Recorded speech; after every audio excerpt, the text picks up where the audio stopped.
What's up, everybody, and welcome to another episode of Team Chat Podcast. I am one of your hosts, Jarrett Wilson, joined by Rachel Mogan. How's it going? And Team Chat Podcast is a video game podcast where we talk about games, the ones we love, the ones we hate, and everything in between. If you want to get in contact with us, you can do that by sending us an email at teamchatpodcast@gmail.com, following us on Twitter, liking us on Facebook, and subscribing to our iTunes and YouTube channels. As we first announced last week, you can also now follow us on Instagram. So check us out over there at Team Chat Podcast. If you want to support the show, you can do that as well by going to patreon.com/teamchatpodcast, where for as little as $1 a month, you can support the show, and in return, we will give you a cool perk like getting the episode early before its general Tuesday release, as well as some other fun perks, not just the one, like getting the video version also early. Access to our private Team Chat Podcast Discord server is also a cool perk that you can get on there as well. So check that out, patreon.com/teamchatpodcast, if it so strikes your fancy. If it's so straight. That's new. Just throwing it in. That seems like something Lord Jared would say. Spice it up a little bit, variety. We had a conversation with Sam the other day.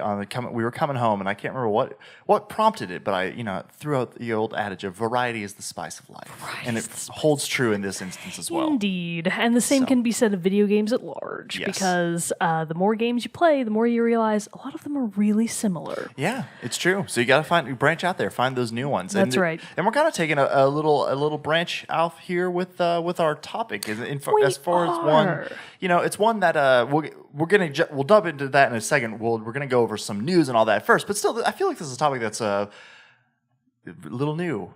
Adds a little spice. As far as I can tell, we haven't done this exact episode before. No, we haven't. We've done and ones it's one that that are I feel similar. like no one else has really done either. Yeah, it's so a big take that, deal. everybody else. It's a big deal. All right, but before we jump into that topic, let's hear some news in our moment with Mogan. So for starters, we'll start with one of the, as far as I know, still rumors. Okay. That hasn't quite yet been confirmed, but you may have heard this last week. It is rumored that the next installment of the Tomb Raider series will be coming out this year, supposedly in September. So I think that's actually been pretty much. I mean, the game is coming for sure. We do know that. But did they actually make the formal announcement? They showed like a teaser trailer. They said Shadow of the Tomb Raider is coming. Believe the rumored date, and I can't remember now at this point if it's been actually, like, they've actually come, Square Enix and Crystal Dynamics have come out and said, like, hey, it's actually going to be this date for sure, but people who dug around in the HTML of the webpage discovered that it said September 14th. Yeah. So as far as we know, September 14th is the date for the new Tomb Raider But I want to say game. the full reveal is coming either E3 or maybe April. It's probably going to be E3, So, I bet. Yeah. The other thing that I'm interested to know, maybe this was or was not confirmed, is it looks like it's not going to do that one-year Xbox exclusive thing. It's not. Because I think that really bit him in the ass with Rise. Yeah, suckers. That's what you get for trying to go Microsoft exclusive. Point for PS4. Point for PS4. Point for PS4. All right, and then in other news, things that are actually confirmed. So as of this episode's airing, Assassin's Creed Rogue Remastered will be out for PS4 and Xbox One. Attack on Titan 2 will be out for PS4, Xbox One, PC, and Switch. Ooh. Sea of Thieves. Finally. One of the games that actually is an Xbox exclusive that has potential, coming, of course, for Xbox One and PC March 20th as well, along with Titan Quest for PS4 and Xbox One. And coming just a little bit later this week, we have A Way Out. I believe that a few people are pretty excited about this one. So, brief side on this. How do you feel about that game? I don't know yet. That's how I sit on it too. Like, it looks. That's the one where you're like criminals, right? And you're criminals. You're You're escaping the jail, but you have to play it with a friend. I mean, I know that really appeals to some people. That, for me, honestly, kind of kills it. yeah, I don't know. Like, I feel like it could be really, really great. Like, maybe it could be like the multiplayer from, what's that game that Zach really likes? Is it Splinter Cell? yes, Yeah, maybe it could be kind of like that. When I initially heard about this game, I was like, okay, so it might have potential. it might, but I just see so many issues with it because you either A, have to find a friend who you're going to sit down and play the whole thing with. Yeah. Or else you're going to be getting either somebody who's farther ahead of you. I mean, the whole thing, too, is it's supposed to be friends-based. Like, I'm sure you could play it with a random if you wanted to, but, like, you'll probably, I'm imagining, want to play it with a friend. So that's restricting it. I would want to play it with the same person the whole way through. I know that. And so, like, that to me is restrictive because, A, finding the time for your schedules to line up where you can. It's different than jumping on and playing a few rounds of Halo or Call of Duty or something like that, or Overwatch. You know, like when we do that, we play for like an hour, something like that. I don't know how long you're playing. I'm playing for hours. That's normally how I jump on, then everybody's like, oh, it's the last game for me, everybody. But that's because you're always late. I know. We start at 5:30 p.m. sharp.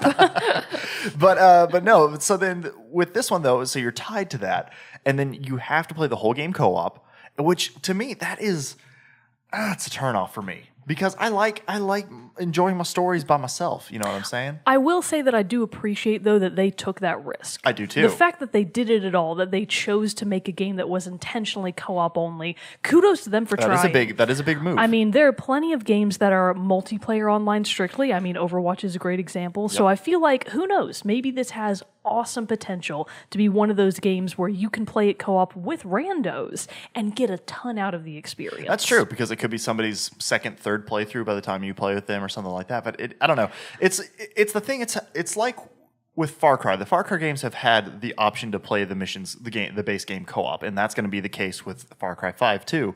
But still, and even with Far Cry 5, you can still play the whole thing by yourself. And see, I feel like the people that prefer that option, I mean, obviously this is not going to be a game of choice for them. No. So we'll see. We'll see how it goes. Yep. Anyways, that's coming out March 23rd for PS4, Xbox One, and PC.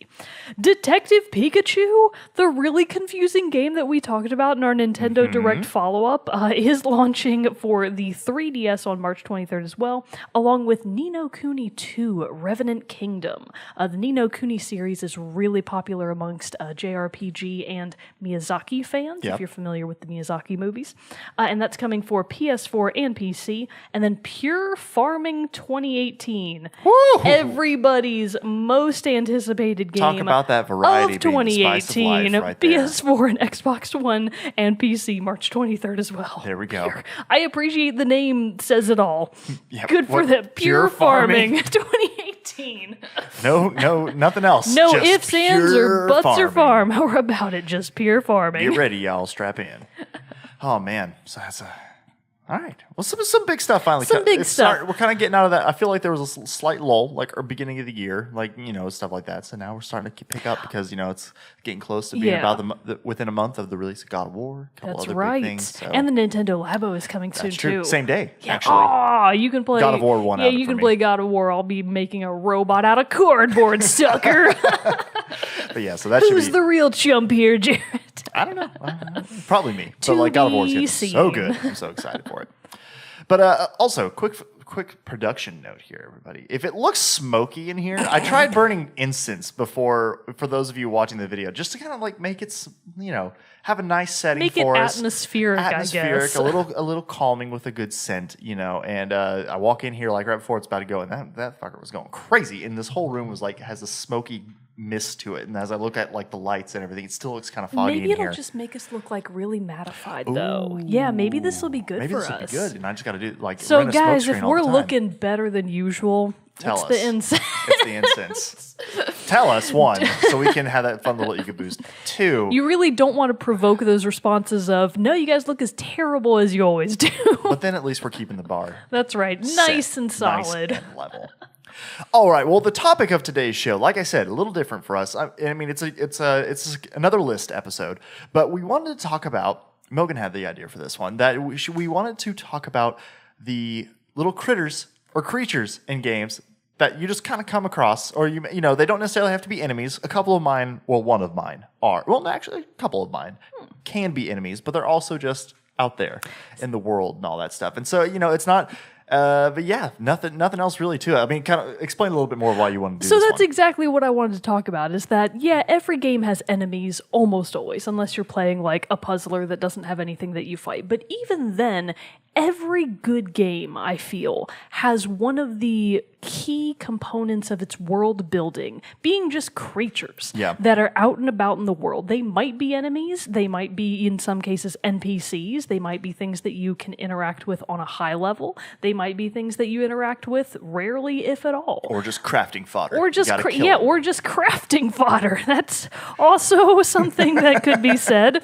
And so I was like, you know what? There are tons of things in games, like creatures, that we never get to talk about because they're never of enough consequence per se Yeah. that they make it into the big topics that we usually discuss. So I was like, you know what? We need to shine a spotlight on the noble creatures of video games that never get any love. And so she said this to me, and I'm like, that sounds good. I can't think of any. So like, And I was like, I can think of so many. which I knew was going to be how this is going to be because, you pay attention to that kind of thing more. I'm just like, man, I got to go kill that pig over You there are so I can so craft that, get its hashtag pelts. basic. I am. No, I'm not gonna try to defend myself in that. I definitely am. But so we've actually had this one on the back burner for a couple weeks because I had to think of some. I had to do some intense soul searching and research and to pick out some of my critters. So But you probably got something out of the experience, didn't you? I did. I remembered some things, some fun moments. That's the real ulterior motive I had when I thought of this. I was like, how do I make Jarrett think about the games? Because I know I usually don't have to think when we do this. No, that's not. Just That's obviously the knowledge just sits. it just sits there And it's just ready to never be goes spewed anywhere. out, Well, the whole point of Team Chat podcast is we're trying to shine a light on the the more less- artistic creations of games. Very true. And I guess I want to start with one of the oldest ones that I can think of. Okay. That has been extremely impactful and iconic, both within its own series and slowly but surely spreading out to other series as well. The Noble Chocobo. Oh, From yeah. Final I actually Fantasy. know that one. Final You Fantasy. actually know that Yeah. one, and you know that one because even if I'm guessing you've never played a Final Fantasy game. I have not. I have in my possession because my buddy Michael let me borrow it. I do have Final Fantasy 15. Okay. Oh, okay. So that's an interesting one. I might- AKA the Final Fantasy where four bros go on a road trip. Yes, But it's supposed to be you get awesome. and I see plenty of times because I watched him play it some where he got to ride plenty of chocobos. Exactly. So chocobos are one of the oldest fixtures in Final Fantasy. Not actually from the first one, but Final Fantasy II was the initial game that started the whole chocobo craze. And chocobos have been in almost every single Final Fantasy game since Final Fantasy II. The first time that I would have ever encountered a chocobo was, you've heard this story, how one of the demo games that came preloaded on my family's PC from I remember a the story. thousand years ago was the Final Fantasy VII demo. And at the time I was too young to understand what a demo was, so I just thought it was the world's shortest game. One game only. One level One only. game, one level only, and as it turns out, there was more out there. But so one of the things that was hilarious about that demo, and another thing that I really didn't understand about the game, because when you're just kind of launched into a Final Fantasy demo, you don't understand the game mechanics, you don't know who your characters are, you have no idea what's going on. Yeah. And if you're like me, you also didn't really understand how to use your various powers, because Final Fantasy VII, even if you're only familiar with like Smash, for example, which features Cloud that has like his limit breaker. Right. Limit breaks were a big part of that whole game. And similar to that is the summoning system. And eventually, if I could tool the system just right in just a few battles to actually be able to get a summon off, there was this really fat bird that I didn't know what it was. I just knew it was awesome. You could summon a creature called Fat Chocobo, and yeah. he would literally just come out of the sky and like land on the enemies, and they would just die. And I was like, this is the strangest.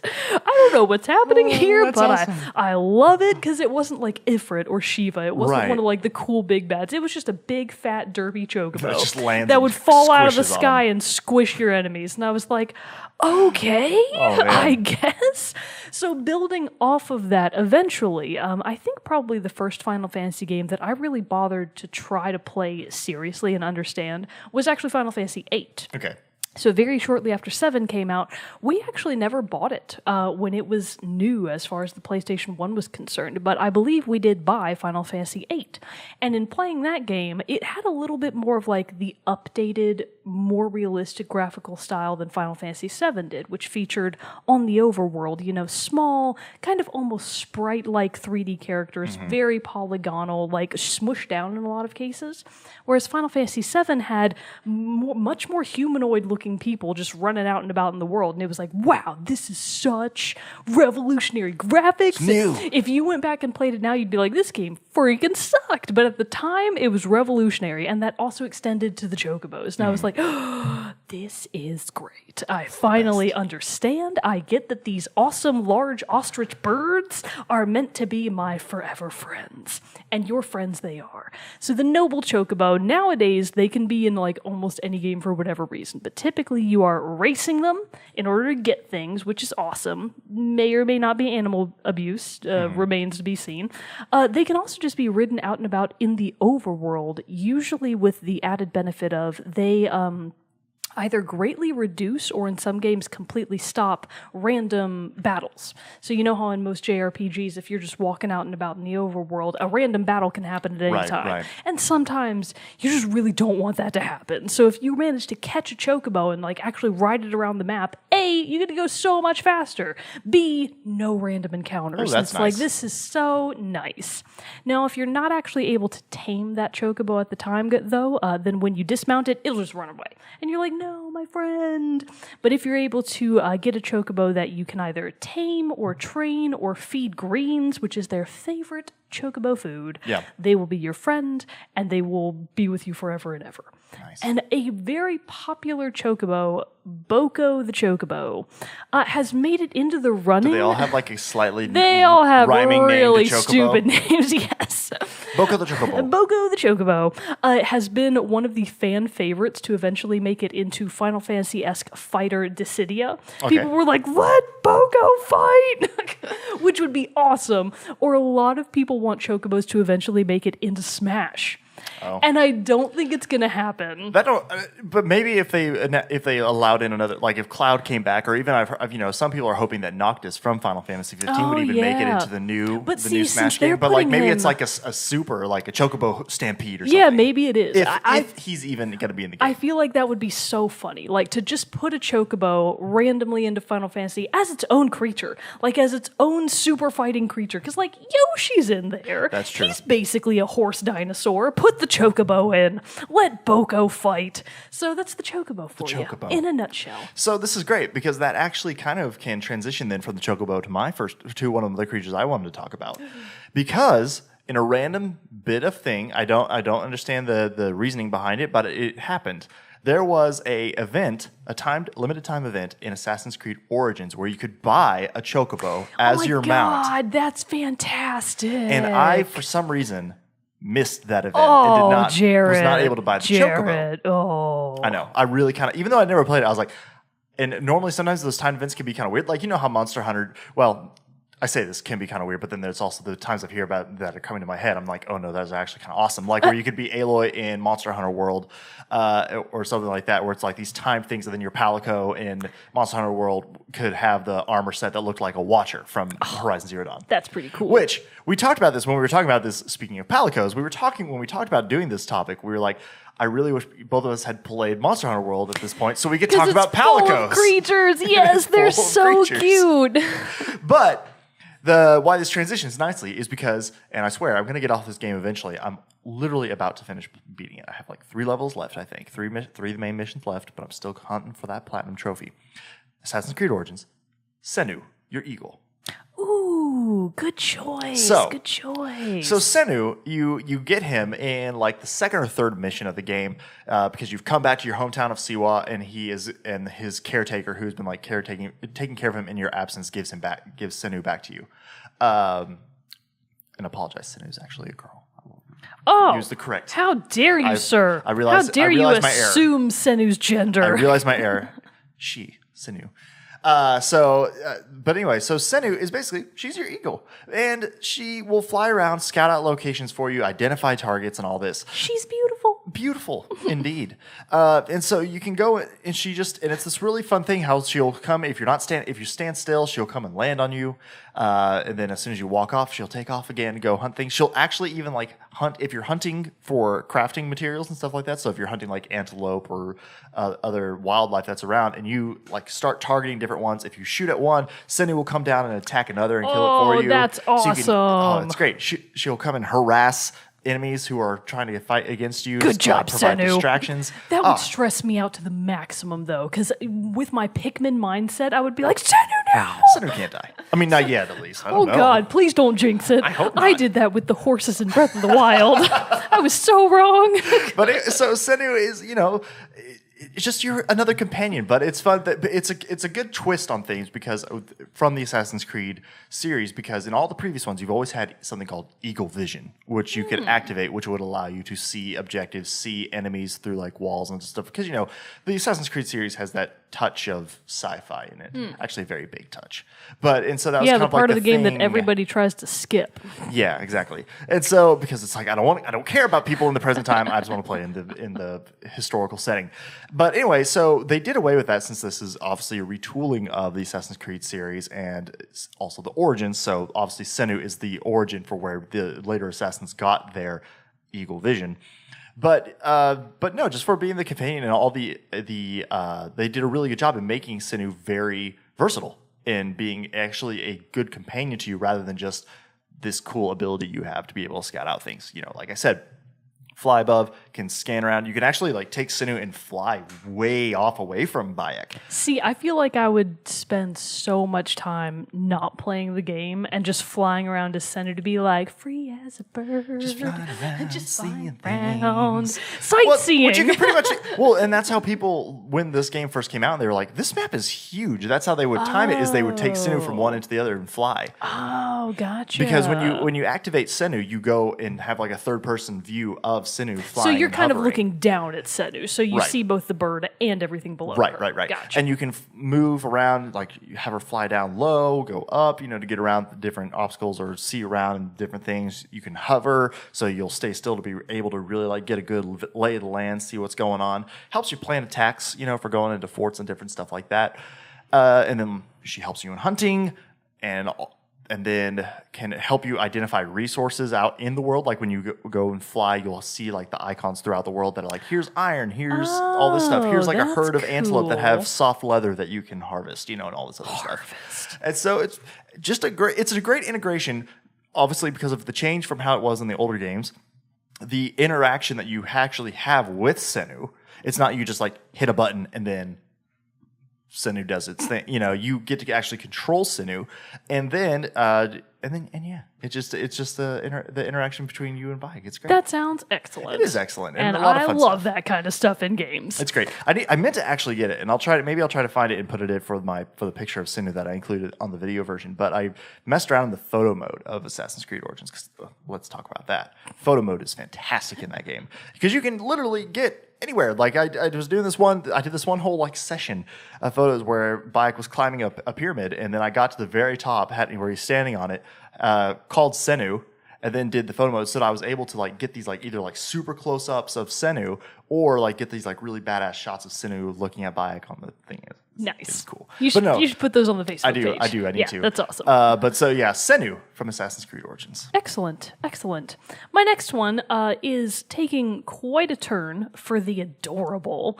As much as I wanted to do Pikmin in this one, I wondered if you would. technically I've already talked about them so much Yeah. that it's like, well, they're also the namesake of their game. So even though, yes, they are a video game critter, I didn't want to like spotlight them because I've already talked so much about Pikmin. Right. However, another fantastic, adorable, utterly amazing fixture from a semi-newer installment of a series, Okay. Lumas from Mario Galaxy. If you don't, Why am I going blank? I know, if you I know can't what they remember are, what but like they I'm look going like, blank completely oh, in buddy, my head. you are about to be in for quite a treat. So Lumas made their first appearance in Super Mario Galaxy. Okay. They made a comeback, of course, in Super Mario Galaxy 2. They've also been featured as part of the fighting duo of Rosalina and Luma in Super Smash Bros. 4. Okay. They are considered OP, by the way.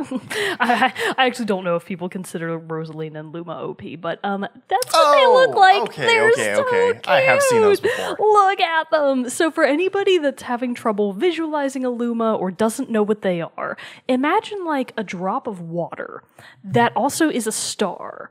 And that has the most got little bellies. got little like teeny tiny pudgy. They're super pudgy and adorable stars. Basically, they are featured in Super Mario Galaxy as basically an extension of Rosalina and everything that she does. So she's like the mother of space in the universe, kind of. And part of the mechanic that makes Super Mario Galaxy happen in the first place is that when you start the game, it's Mario on his way to Peach's castle. It's like your Typical. birthday or something. I don't know. Stuff's happening. It's a festival. There we go. It's like a festival. And you're trying to get to Peach and then shit goes down and whatever. But Peach is initially seen in her castle holding, like in her arms, this thing. And you're like, what is that? It's a Luma. And like, so she has somehow come across this Luma. You have no idea how. But then, of course, she gets kidnapped. And the Luma, which is like Peach. apricot colored, super adorable. It's actually a baby Luma, so it's smaller than most of the other Lumas, is left all alone. And you meet the Luma as Mario, and you're like, hey, little buddy, you want to go save my girlfriend with me? And it's like, sure. And it joins you and basically lives under your hat. So it's kind of like a pre-Cappy, basically. And it's what Cappies gives you... are critters, too. Yeah, Cappies are... Oh, I should have done Caps. What was I thinking? Well, I guess they're not as much critters as they are as sentient people. Yeah, they are. They have like real thoughts. Well, Lumas true. do too. How dare you? That's But true. anyways, so Luma, baby Luma, lives under Mario's cap, allows him to do all of these cool spins and stuff. It's also what allows you to, I think you can kind of like, I wonder how much I'm confusing Galaxy with Odyssey. A question know. we'll never have the true answer to. Gotta play them side by side. Gotta play them side by side. So Lumas are also just out and about in the various worlds that you can interact with in Galaxy. So if you, for example, are just at the Comet Observatory, which is kind of like your hub world, that's where you go to get to all of the other worlds that you branch off of. That's where Rosalina lives, and it's where most of the Lumas live with her. You can interact with them by, for example, shopping. There's a Luma called Luma Lee, and whenever you talk to him, he goes, Luma Lee, Luma Bop, welcome to the Luma shop. So cute. Luma Bop. Luma Lee, Luma Bop, welcome to the Luma shop. And I'm like, I love you, Luma Lee. You are the best. And he looks different than the other ones. You can tell he's a little bit bigger and pudgier. He's got like kind of what looks like a flame style thing going on with his top point, is holding like little signs, and he'll dance around when you buy stuff, and it's awesome. He's got merchandise. So he's got excited about merch. it. He's adorable. There's also Polaris, who is Rosalina's kind of like first mate, I guess you could say. He's actually a little black Luma with blue eyes. He has a different voice than most of the other Lumas do. His is a little bit deeper. He's clearly like older. He's a little bit more knowledgeable about things.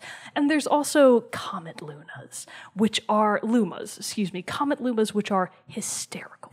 Because if you gather up enough star bits, which are just like the currency that you work with in the game, kind of like coins, but better because they're super cute. If you can get enough star bits and then you encounter a Comet Luma, they'll ask you to feed them. And you're like, okay, I've got all these star bits, because star bits are the food that Lumas eat. And basically the game goes to like this first person's perspective all of a sudden, and you've got like a target, and there's the Luma. And it's like you're just firing a cannon o' star bits right into the Luma's face. And he just gets fatter and fatter and fatter until eventually he's full. And then he's like, oh yeah, something's gonna happen. And then he explodes and becomes something else. So in this case, he might become like a very small microplanetoid that you can then travel to, and there's stuff that's located there. Or it could be as simple as you feed a Luma at one point of the game. Maybe he only wants like 30 star bits, and he becomes a jump star. And then you jump into the star, and it launches you to another planet.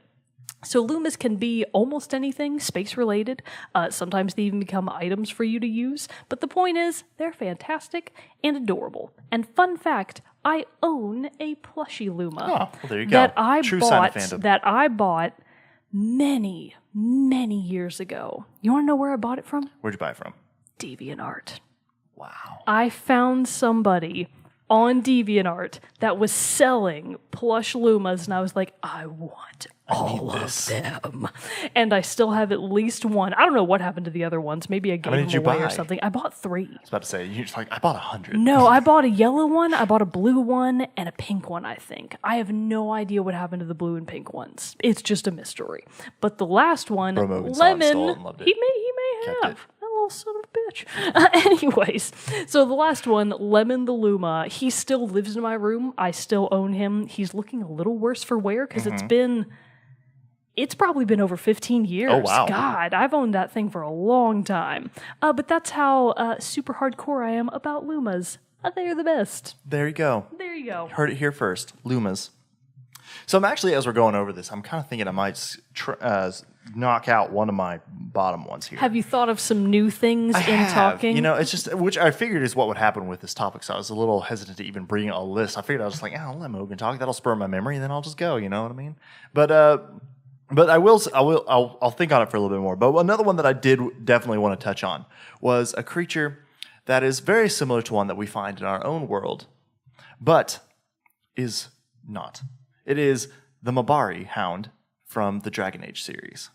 Mabari hound. I mean, it's a dog. Oh, okay. It's basically a dog. Okay, Like, just say the it looks dog like- from Dragon Age. No, because it's a whole species, and they're called the Mabari, and they are badass big old hounds. They basically look like they kind of look pit bullish, very stocky, but way bigger than a normal dog. Usually, whenever somebody says hound in reference to video games, the only ones I can think of are the terrifying ones from Resident Evil. Oh God! Oh Those God! the Yeah, lickers. that's what I always think of. Like number one, like a mutated Doberman. So that's a Mabari Oh, hound. they're really stocky. Yeah, and they're I was huge. Not, they're plump. Yeah, very very muscular, So how big is one of those in relation to your on-screen characters? like half the size. Oh, okay. So they they can be pretty big. Okay. Like this dude standing next to my good buddy Varric Tethras is, they're about the same Well, size. Varric. Yeah, I was about to say Varric is short.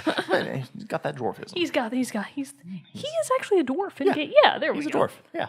So the Mabari. So in Dragon Age Origins is where you first interact with one, being that's the first one of the game. But if you play as the human noble, you actually once you get through your main like origin story and all this, you meet them at a camp, and there's like a hound keeper there, and he says like, oh, the Mabari are sick, like they need this Oh my God. drug to like or this flower to fix them. So you have to like go out into the wilds and in forests and stuff and find these herbs and stuff to bring back to heal the Mabari. And when you do, you're able to help them out and everything. And I'm pretty sure in like the origin story as well, you even like have you do. I don't know why I'm getting confused about this, but in your origin missions, like the first few missions of the game, you have a Mabari hound that is like yours at your estate. Do you get to name him? You can name him, I believe. I'm pretty sure I just keep him Mabari hound because, again, #basic, as you're going to say. I know. That's the kind of thing that Bro Mogan would jump at. Really? He loves to naming name stuff? things in games. I think his fancy horse in Breath of the Wild, he has two. One is a blue horse that he named Blorse. All right. Nice and... I named my horse Asshat.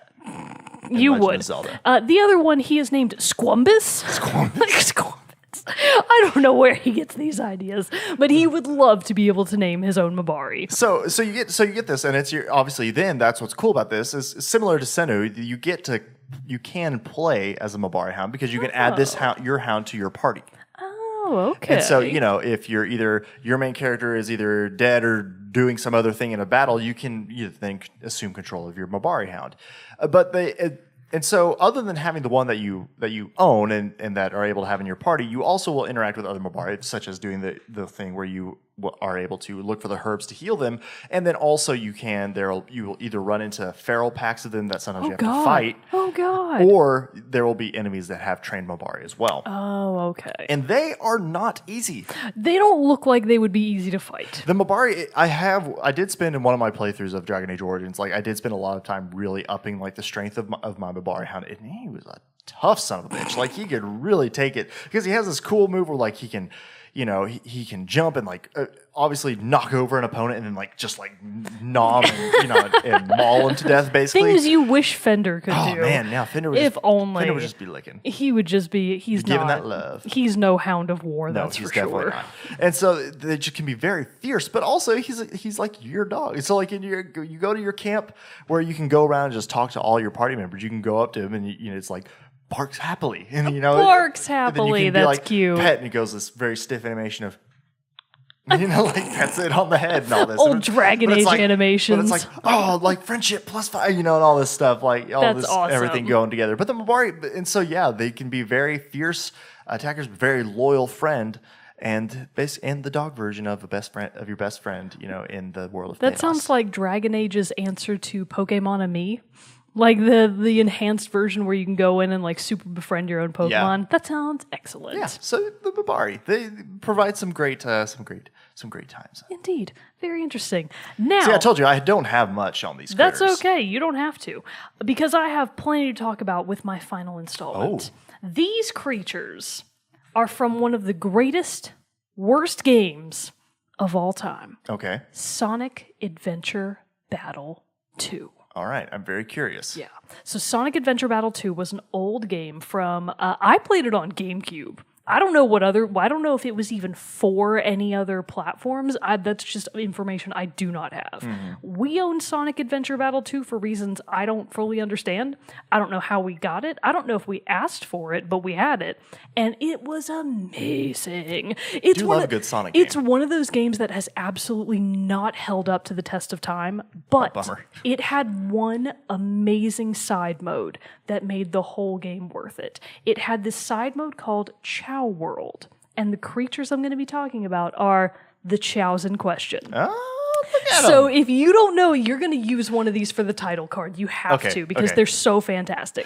So They kind of look like chows, the little plushy things in Overwatch. they What are almost those look called? like Pachymari's. Pachymari. Oh, I should have talked about Patchies. I love Pachymari. They are cute. But they're not really a By plushies, creature. though. No, they're Yeah, more like a yeah. plant character thing. They're more like just a mascot. Yeah, that's what I thought. But anyways, chows. So if you're not looking at them, imagine. I must just be drawn to this shape. Imagine it a kinda looks teardrop. somewhat like a they Lumo. kind of look like Lumas. Luma. This must just be something that calls to me. It speaks to me. Mm-hmm. Imagine a teardrop with a really short, fat body and short little fat legs and short, fat arms, and you've got a chow.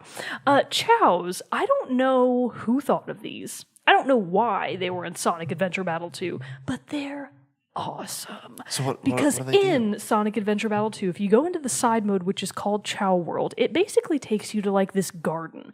And you can enter the garden as any of the main characters from that game. So you can go in Sonic, Tails, Knuckles, what's that edgy Shadow the Hedgehog. Edgy.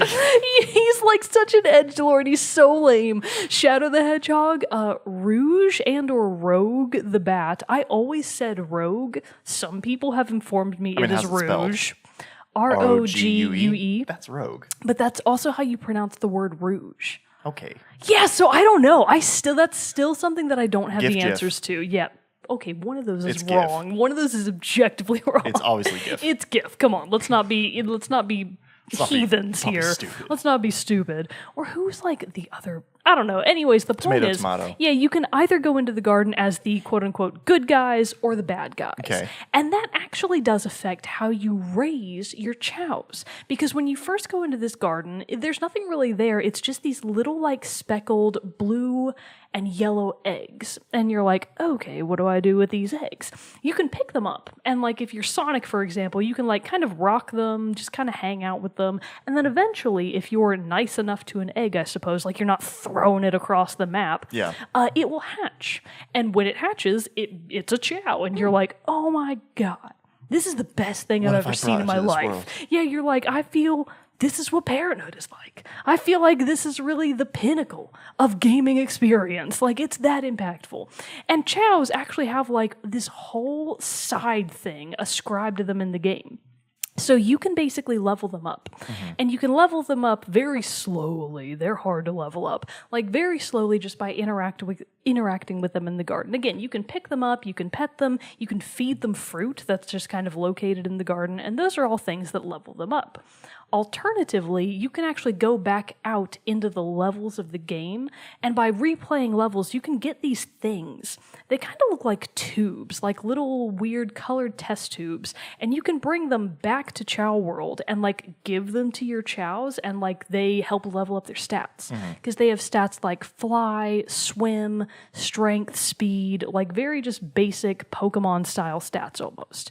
And you're leveling them up and you're leveling up their stats for the purpose of these side games, these weird little mini games that are like the Chow races and Chow fighting, like straight up like martial arts style fighting, which is absurd. Interesting. But it's very interesting and it's very silly. Seems out of place for a Sonic game. It's very out of place. I don't know who thought of this at all, but they deserve to be enshrined in like the Sega Museum of Yeah. Greatness just for the Sonic Adventure Battle 2 game. So your chows, as you level them up, they can also continue to transform form, basically.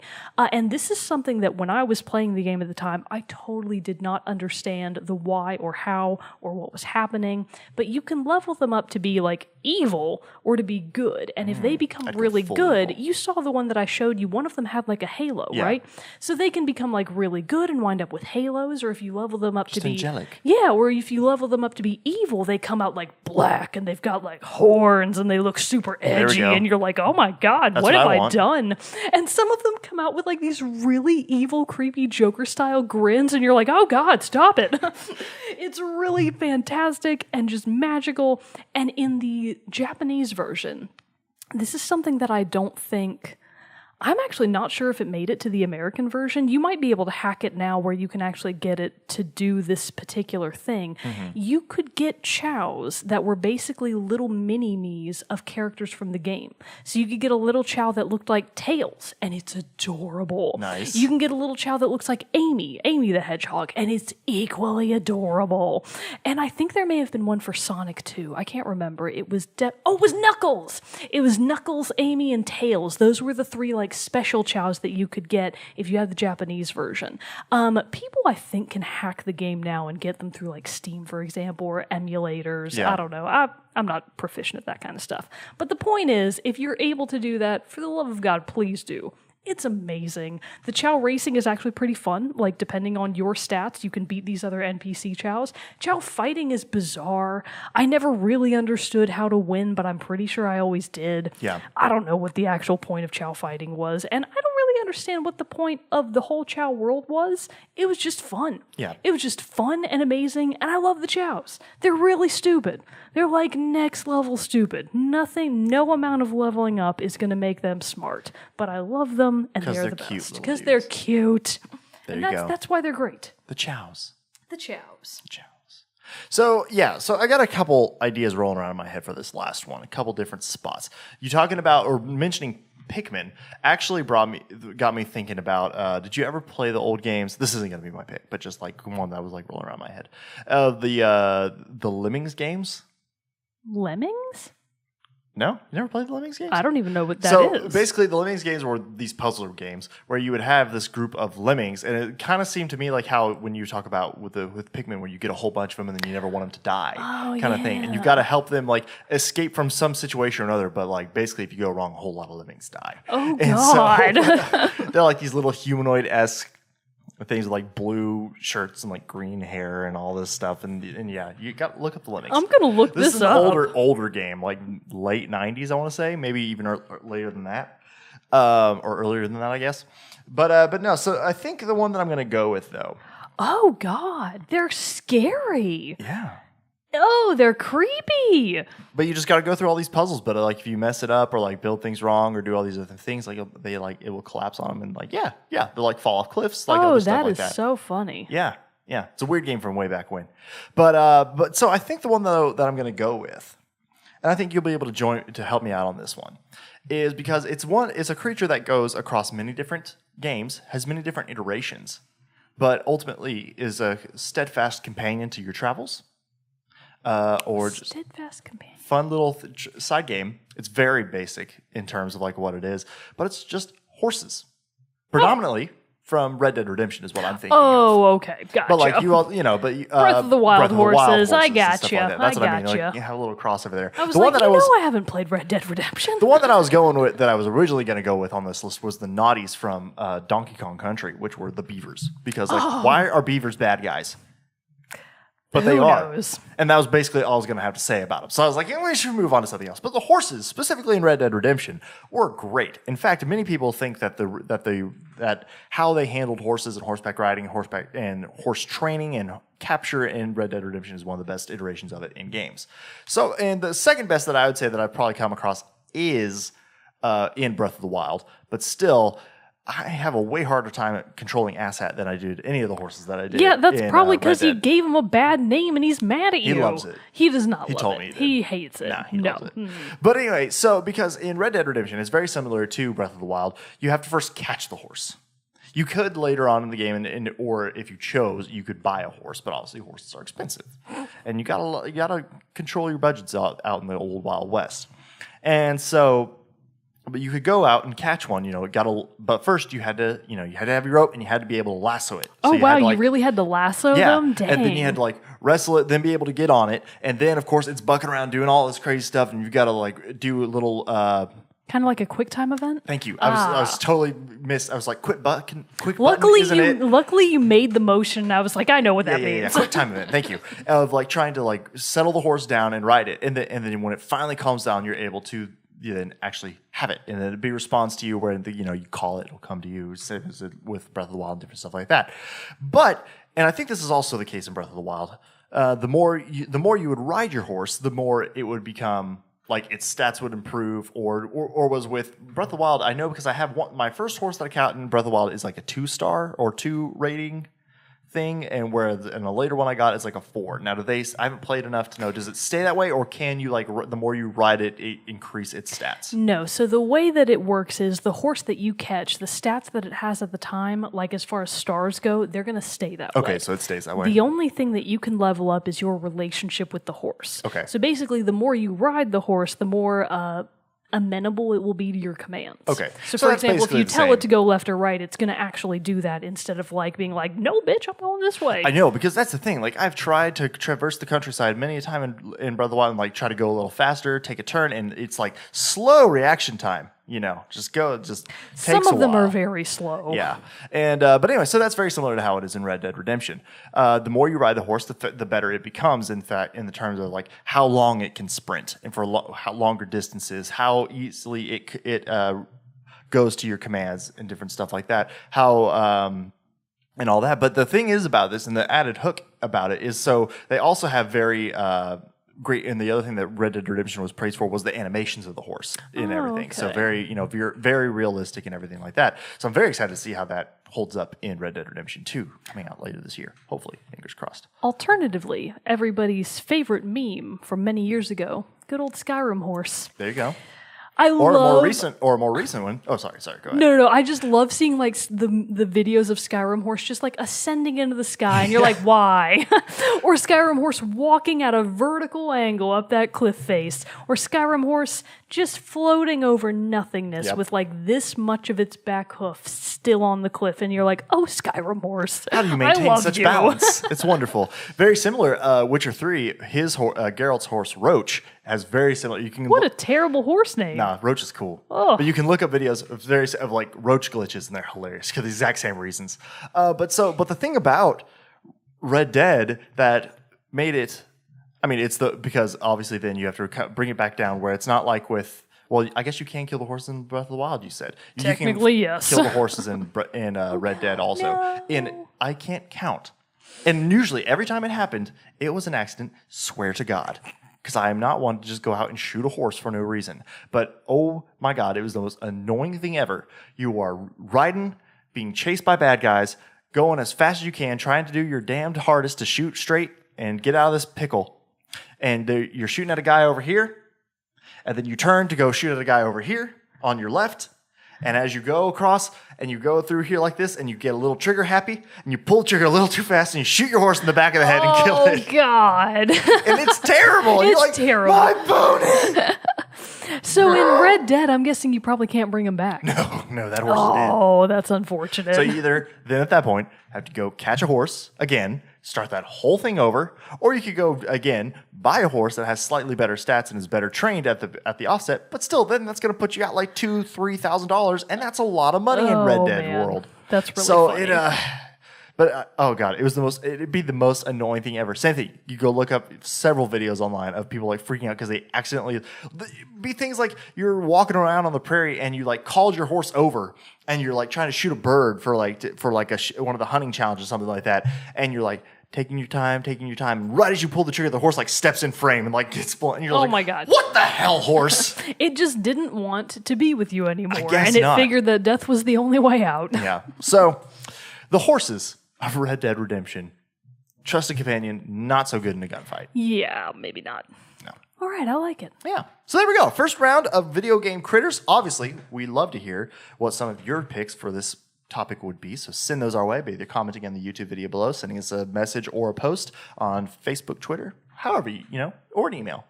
We're available. You just gotta We're send us the available. message. All right, before we close out this episode, let's do our soundtrack spotlight. Mogan has selected a song for this week. So technically, this is a soundtrack to a game I have not played yet, but it's high on my list. Disqualified.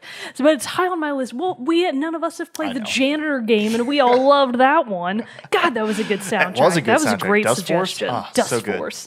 But this comes from a newer game from an indie studio. Lienzo Studios made Mulaka.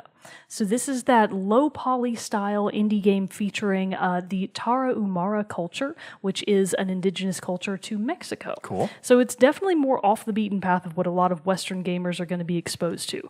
And the soundtrack in particular is excellent. You can find it on SoundCloud. It's from the, let's see if I can find his name here. The tracks are true to the this is so hard to say, Raramuri culture. I'm sure that's not correct. And it's a collaboration between local Chihuahua composer Diego Borja and a Tarahumara poet and musician Martin Makawi. So, give it a listen. Hope you like it. Boom. Mulaka? Mulaka. God. Butchered it. But yeah, go listen to that. Stick around for the end of this episode, and you can get to listen to it there as well. But with that, this concludes this episode of Team Chat Podcast. Until next time, I'm one of your hosts, Jarrett Wilson, joined by Rachel Mogan. Adios. See you all next time. Stick around for the song.